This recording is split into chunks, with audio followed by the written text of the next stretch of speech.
Fala pessoal, tudo bom? Aqui vai o exercício de soma de rima. A gente tem que calcular uma integral, certo? Da função x² com x indo de menos 1 até 3.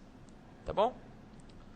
E como a gente vai fazer esse cálculo? A gente vai usar a soma de Riemann e a gente vai aproximando a integral pela soma dos retângulos, tá? Então, o que a gente vai fazer? A gente vai fazer por um número genérico, a gente vai calcular essa integral, a aproximação dessa integral por soma de Riemann para um número n de retângulos.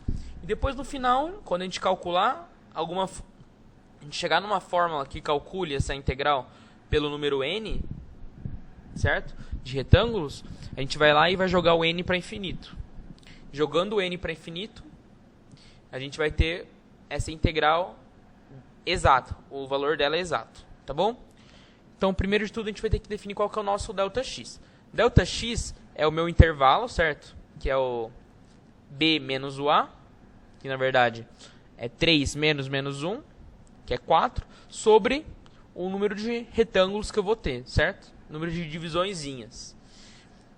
Vocês conseguem ver que a distância do menos 1 ao 3 é 4. Então, eu vou pegar essa distância do menos 1 ao 3 e vou dividir por um n, que o n vai ser o tanto de divisões que eu vou ter, certo? Então, cada ΔX vai ter 4 sobre n de comprimento, certo?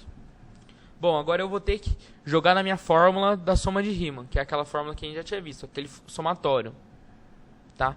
E é que é esse somatório aqui, certo? Eu já substituí o ΔX aqui dentro da minha função e já substituí o ΔX aqui fora, tá?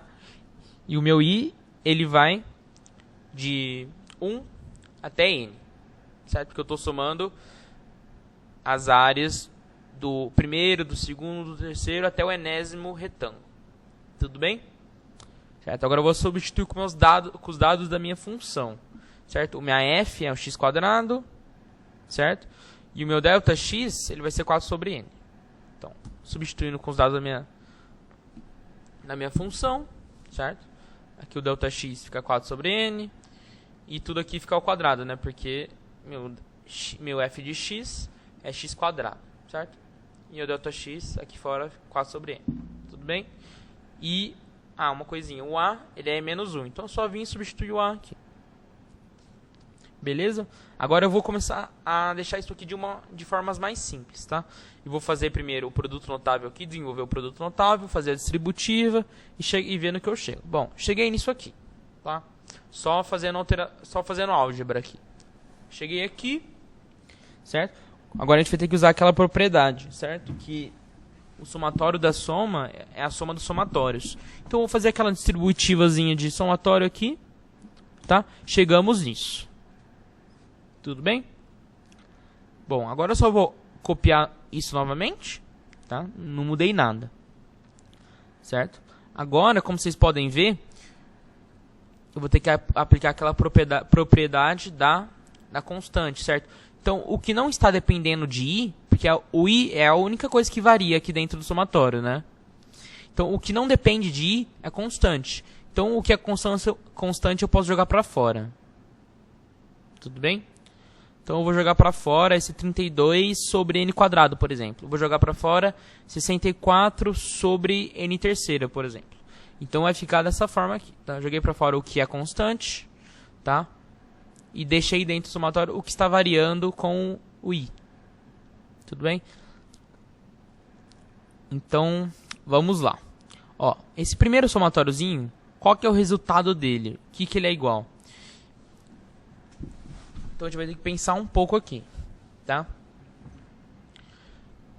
Aqui a gente não tem nada que depende de i, certo? Então, na verdade, a gente está somando isso aqui n vezes com ela mesma. Então, vai ficar 4 sobre n, mais 4 sobre n, mais 4 sobre n, mais 4 sobre n, n vezes. Então, isso daqui, na verdade, vai ficar 4, certo? Que ficaria n vezes 4 sobre n. Cortou o n com n, ficou 4. Tá bom? Aqui a gente vai substituir com aquela fórmula que eu já apresentei. Aqui é a soma de PA lá com razão 1.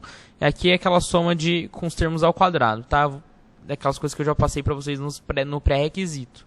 Substituir pelas fórmulas que eu dei para vocês. Tudo bem? Agora eu vou ajeitar, ajeitou, fiz a álgebra, cheguei nisso aqui, tá? Então essa aqui é a fórmula da minha integral, certo? Em função de n. Então, quanto maior o n, mais aproximada está a minha integral. Concorda? Então, agora eu só vou fazer o último passo, tá? Certo?